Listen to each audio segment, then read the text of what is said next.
Pastor Gilberto, que é o pastor aqui da igreja, né? Homem de Deus, abençoado. A gente sente no coração quando o homem de Deus é abençoado, amém? Não é só porque a pessoa é de Deus que é abençoada, vamos dizer assim, que fala que a gente sente no coração, né? Amém? Então, uma satisfação, uma alegria, né? Eu vim a convite do irmão Hamilton com a sua esposa Tília. E eles convidaram a conhecer aqui o local e eu gostei muito, né? A gente vai voltar mais vezes. Nós vamos virar amigos, né? Não somente irmãos em Cristo, mas amigos. Tem irmão que é irmão de Cristo, mas não é amigo, né? Amém? Tem que ver um bem longe do outro. É paz, seu irmão. Vai passando, vai passando. Amém, amados? Então eu quero agradecer ao pastor Gilberto, que é o pastor aqui da igreja, ao irmão Mário, né, o dirigente. E a todos vocês que nos acolheram com um coração cheio de alegria. Fazia muito tempo que eu não me sentia tão bem numa comunidade como estou me sentindo aqui, amém? Mas o senhor é evangélico, pastor. Nos outros lugares não é assim não? Nem todo lugar é assim não. Amém. Então, muitas das vezes a alegria da gente se torna em tristeza, não pelo fato de servir a Deus, mas pelo fato das pessoas, pelo fato de como as pessoas tratam a gente, amém? Então, eu quero deixar aqui uma palavra que o Senhor colocou no meu coração muito tempo atrás, que está no Evangelho de Mateus, no capítulo 18, que diz assim, olha: naquela mesma hora chegaram os discípulos aos pés de Jesus, dizendo: quem é o maior no reino do céu? Jesus chamou um menino e pôs no seu colo e disse: em verdade eu vos digo, se não vos converterdes e não vos tornares como meninos, de modo algum entrarei no reino dos céus. Portanto, aquele que se tornar humilde como uma criança, esse é o maior no reino de Deus. Gostaria de convidar os irmãos a se pôr de pé para a gente fazer uma oração em nome de Jesus. Amém. Pai, nós te glorificamos por essa rica e maravilhosa oportunidade, Senhor, qual nós estamos em vida com saúde, Pai. Nós estamos aqui para te adorar, Senhor, de uma maneira tremenda no nosso coração. Sabemos que nada somos e nada temos para te oferecer, Senhor, a não ser o nosso amor e a nossa obediência. Mas esse dia, Pai, nós te pedimos que o Senhor venha abençoar com a tua palavra o nosso coração, que venha nos dar entendimento, discernimento, Pai, para que nós possamos fazer a tua vontade conforme o teu querer, para que não venhamos a tropeçar ou cair na tentação e no pecado, mas livra-nos, Senhor, neste dia com a tua palavra no nosso coração, para que possamos usá-la, Pai, como escudo, capacete, aleluia, como espada, Senhor, para que nós venhamos a lutar contra o inimigo, meu Deus, em nome do nosso Senhor e Salvador, único e suficiente em nossas vidas, Jesus de Nazaré. A igreja diz amém? Amém. Podem sentar, fica à vontade, dá glória a Deus, aplaude, dá aleluia, faz que o teu coração sentir vontade, né? Então, como eu dizia a vocês, que eu me senti tão bem aqui, eu me senti como criança, como um menino, né? Apesar que o irmão Hamilton é bem mais velho que eu, as pessoas eles ficam admiradas assim: como é que tu consegue fazer amizade assim com o Senhor? Minha esposa, ela gosta muito, né, de gente idosa, né? Assim, ele não é idoso, né, irmão Hamilton? Ele ainda vai ficar idoso ainda, né?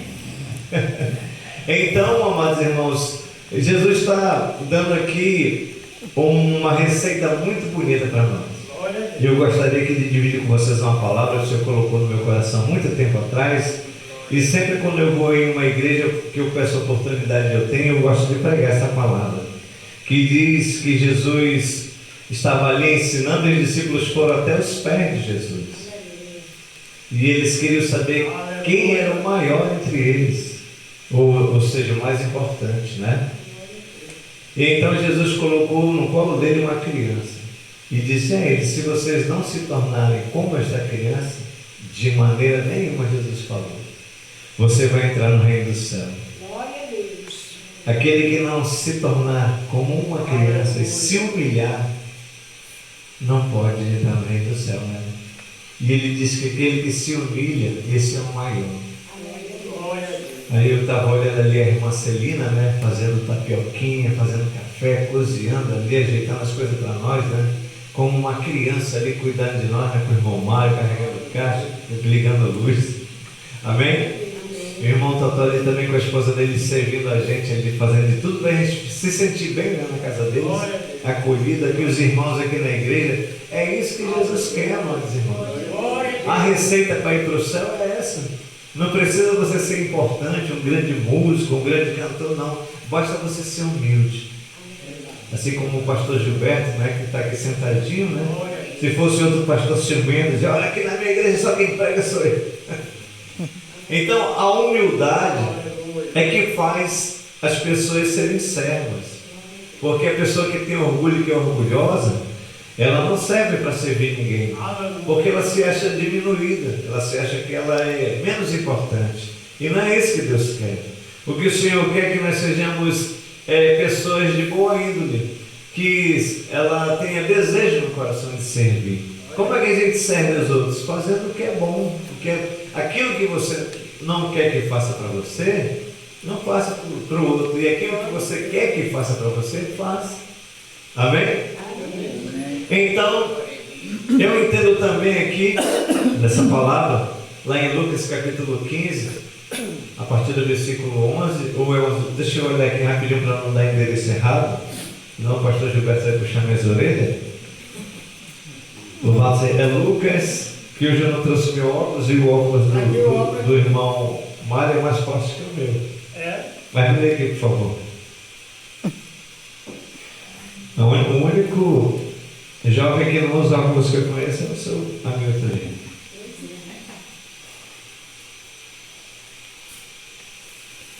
É o capítulo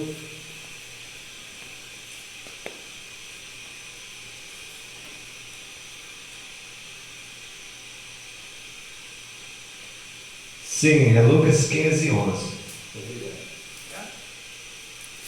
E fala aqui do filho pródigo. Quem já ouviu falar do filho pródigo? Amém? Então não precisa ler, né? Vou só contar. O rapaz, ele era fazendeiro e tinha um irmão e um pai. Mas ele se sentia que naquele lugar ele não era feliz pelo fato dele viver debaixo de muito trabalho, né? De muito sol. Então ele resolveu dizer ao pai que ele queria parte dos bens dele. Por que ele queria parte do bem dele? Se nós lermos, nós vamos entender que ele queria ter, como diz a Bíblia, uma vida dissoluta. Uma vida sem regras, né? Sem limites. Porque debaixo da autoridade do pai, ele tinha que fazer o que o pai queria. Então o pai resolveu vender uma parte da fazenda e deu dinheiro para o rapaz. O rapaz, pegando aquele dinheiro, achando que estava bem de vida, ele saiu debaixo da autoridade do seu pai. É o que acontece com muita gente que sai da igreja, né? Sai debaixo da autoridade do pastor, sai com raiva da igreja, dos irmãos, e vai viver uma vida dissoluta. Então aquele rapaz, pegando a sua parte da herança, foi para uma terra distante. E ali a palavra de Deus diz que ele viveu dissolutamente, né? Gastou tudo que ele tinha, com pessoas de má índole, sem regras, sem limites, sem ter quem lhe colocasse juízo. E os jovens hoje em dia não querem ninguém que lhe dê juízo. Por quê? Porque fala contra os seus desejos e suas vontades. E por que a igreja hoje se encontra, vamos dizer, com poucas pessoas? Porque a igreja nunca está vazia, porque o Espírito Santo está na igreja. Então, amados irmãos, aquele jovem, ele viveu dissolutamente, gastou tudo que tinha. Depois que ele perdeu aquilo no que ele confiava, que era o ouro, o dinheiro, ele começou a passar necessidade. E é através da necessidade que muitos de nós passamos, é que nós aprendemos quando nós somos felizes e quando somos infelizes. Por isso muitas vezes as pessoas dizem assim: Deus não gosta de mim, porque eu não acredito que Deus não esteja vendo o que eu estou passando. Mas a pessoa olha para o que ela acha que Deus não faz, mas ela não olha para o que ela não está fazendo. E as pessoas muitas das vezes só querem um Deus que resolva tudo para ela. Mas eles não querem um Deus como Pai, como o Senhor das suas vidas. um Deus que dá regras, um Deus que coloca mandamentos, né? Um Deus que coloca ordenanças na vida da pessoa. Então aquele rapaz, depois que passou necessidade, ele pensou assim: se eu voltar para casa, meu pai vai me maltratar, vai jogar na minha cara, vai dizer, eu não te avisei? Cabra sem vergonha. Ele pensava assim, né? E o orgulho que tinha no coração dele era maior. Sabendo ele que estava errado, mas ele não conseguia pedir perdão. E é o erro de muita gente, viver entristecido, amargurado, porque não consegue reconhecer o mal, o erro que tem na sua vida. Então aquele rapaz começou a mendigar, passar necessidade, e ninguém lhe dava nada, como diz a Bíblia. Até que um dia, ele andando sem destino, viu um fazendeiro e perguntou ao fazendeiro se ele não poderia lhe dar um trabalho. Mas como é que pode um rapaz que tinha tudo, trabalho, tinha teto, comida, família, agora pedir de uma pessoa estranha? Que a maioria das pessoas preferem se humilhar para um estranho a pedir perdão ou ser humilde para falar com alguém da família. Amém? Principalmente o filho quando sai de casa, né? Se o pai e a mãe não for atrás, ele não volta não. Orgulho, ele passa necessidade na casa de qualquer estranho, mas ele não volta para casa. Por isso, amados irmãos, nós temos que ter cuidado quando a gente vai usar as palavras. Temos que ter cuidado também, que a Bíblia diz que os filhos, eles têm que honrar o pai e a mãe, mas o pai e a mãe eles não podem irritar os filhos, para eles não perderem a boa vontade. Amém? Louvado seja Deus. Então o rapaz pediu trabalho ao moço, o fazendeiro, e ele disse que nada ele tinha, a não ser cuidar dos porcos. E o rapaz se alegrou, achando que ali ele ia matar a fome dele, mas o fazendeiro disse que ele tinha que aproveitar o que ele pudesse. Aonde ele ia alimentar os porcos, um chiqueiro, né? Como a gente chama aqui. Chegando lá, ele viu os porcos famintos, jogou a comida e ele desejava comer a comida que o porco comia. Você está entendendo até onde o orgulho leva o ser humano, amados irmãos? Amém, pastor Gilberto? O ser humano, ele tem um ego no coração, qual Jesus está falando aqui aos discípulos, que não deixa a pessoa ir para o céu, que não deixa a pessoa ser salva por causa desse ego que é o orgulho, a avareza, a soberba.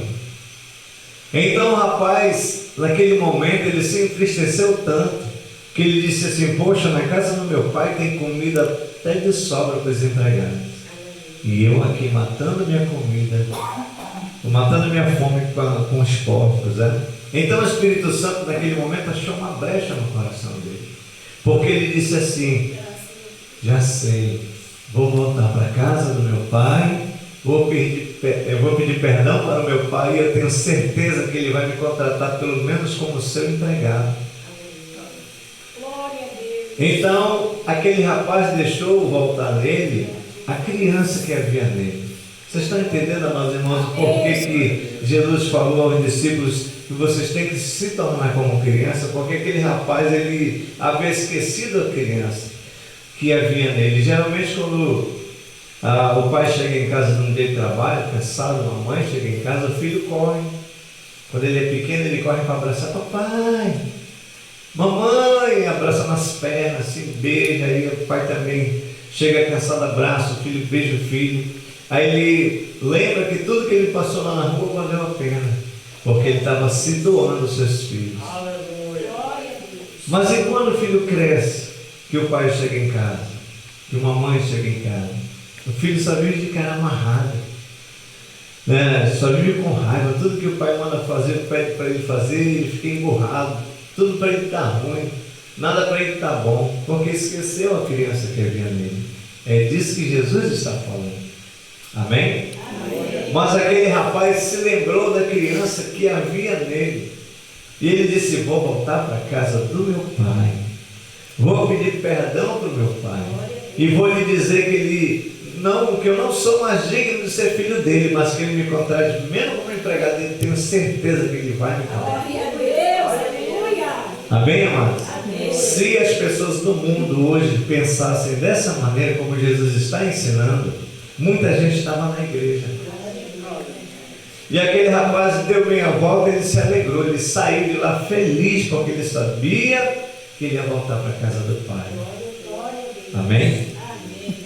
E aquele rapaz, a Bíblia diz que quando o pai ainda olhava para o horizonte, ele viu seu filho chegando.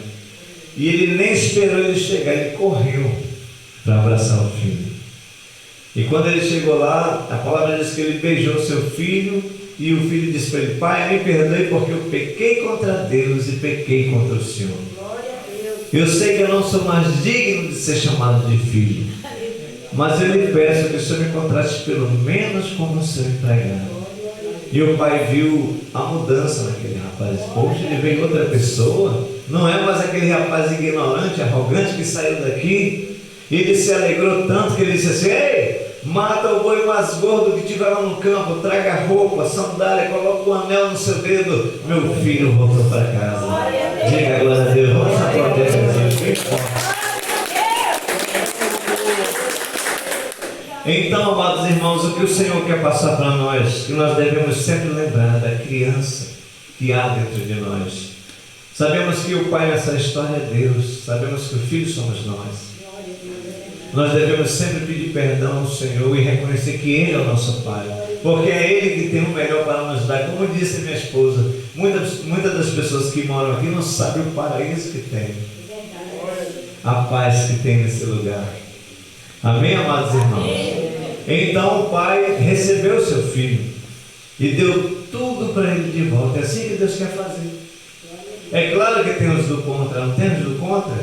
Ah, esse daí era matador, era bandido, agora quer servir a Deus, quer falar no altar, quer ser músico no púlpito, não é? Quer tocar para Deus. Um bandido desse que matava, espalhava, fazia, acontecia. Então, quando o pai fez a festa, o irmão mais velho chegou. Ele disse assim: rapaz, o que está acontecendo aí que eu não estou sabendo do negócio que está acontecendo, né? Como a irmã lhe disse, né? Fizeram churrascadão e não me convidaram. Convidaram nem o pastor, né? O pastor de não ia nem falar, gente, para ele não saber, mas eu esqueci.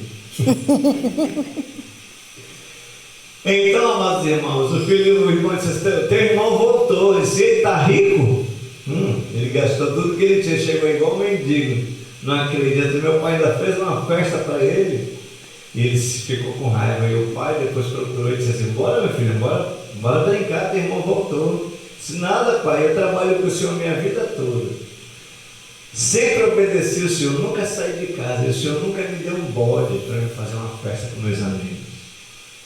Esse daí gastou tudo que o Senhor tinha, depois ele voltou, e o Senhor ainda faz uma festa para ele, e ele disse: meu filho, procura entender, você sempre está comigo, tudo que é teu é meu, tudo que é meu é teu. Mas teu irmão, ele precisou aprender. Amém? Ele precisou passar para ele ter entendimento. Você é sábio, ele precisou passar para aprender. É por isso, amados irmãos, que fazer a obra de Deus, nós temos que ter paciência e sabedoria. Porque ontem eu contava uma história aqui para o dirigente Mário, né? Sobre um acontecimento que aconteceu na igreja lá, que o pregador foi pregar e o rapaz passava um ano chamando ele. No dia que ele foi, o cidadão achou que estava expulsando ele da igreja, né? Pelo modo que o pregador estava falando com ele. Então, nós temos que ter sabedoria até no falar, na hora de louvar, né? Nós temos que ter amor para tudo na obra de Deus. Aí a pessoa diz assim: se eu conhecesse o irmão ali, lá dentro da igreja eu quero que o senhor veja, ele é um santo, mas lá em casa. Então, amados irmãos, a igreja começa dentro da casa da gente. Amém? O pai e a mãe, eles são pastores, né? A gente tem que dar o exemplo primeiro dentro de casa, que é para vir respeitado de lá. Quando o filho se sentar no banco com uma filha, a esposa, ele olhar para o cidadão ali e dizer assim: esse aí, lá em casa ele é um exemplo, né? E para quando ele chegar no púlpito, no altar, a própria família olhar e dizer assim: olha, aqui ele é um santo, né? Mas não começa, ele leve no pai. Quando vê a irmã ali no pai, ele fofocar da vida dela, né? Da vida dos irmãos. Então nós temos que ser um exemplo. E Jesus está dizendo que o maior é aquele que se humilha, como aquele rapaz reconheceu: não, vou voltar para a casa do meu pai. Vou voltar para casa e vou pedir perdão do meu pai, porque eu pequei contra Deus e contra o meu pai.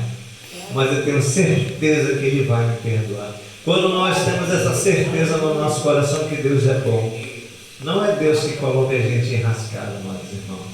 Não é Ele que coloca doença. Não é Ele que coloca desemprego. Não é Ele que coloca o ódio, a mágoa. As decisões que nós tomamos somos nós que plantamos. Pois a lei da semeadura diz, né, que quem planta muito, colhe muito. Quem planta pouco, colhe pouco. Quem planta mal, colhe mal. Quem planta bem, colhe bem. Amém? Você pode ser uma pessoa que sabe tocar 2 notas no violão, mas diga: Senhor, eu sei 2 notas. Tem gente que não sabe nenhuma, né? Tem gente que não tem nem os dedos, nem o braço. Então nós temos que ser gratos ao Senhor todo o tempo. Essa palavra o Senhor colocou no meu coração e eu trouxe para repartir com você. Que você receba esse coração como uma árvore frutífera que frutifique muito na sua vida, amém? Posso cantar um louvor? Vamos cantar comigo um louvorzinho rapidinho. A oferta? Glória a Deus. Quem trouxe essa oferta de amor, de coração? Aleluia. Olha, quando Jesus transformou, o irmão vai falar com ele? Não. Então deixa eu falar aqui uma palavra rapidinho. Quando Jesus transformou os 5 pães e 2 peixinhos, o cara disse assim: ei menino, tu tá ficando doido. Por que, meu senhor? Tu vai dar o único peixe e pão que tu tem para esse povo comer? Cadê esse cerveja? Diz: não, eu vou dar, foi o Senhor Jesus que pediu. Quando Jesus transformou os pães, que acabou do pessoal comer, ele disse: agora vocês vão e recolhem o que sobrou. Quantos cestos sobrou? 12. Quando o rapazinho estava ali, Jesus disse para ele: tá ali, ó, tem 12 cestos, pega um e leva para tua casa. Não valeu a pena? Vamos lá. Quero que valorize o que você tem. Você é um ser, você é alguém tão importante para Deus. Nada de ficar sofrendo angústia e dor com esse teu complexo inferior, dizendo às vezes que não é ninguém. Eu venho falar do valor que você tem. Eu venho falar do valor que você tem. Ele está em você.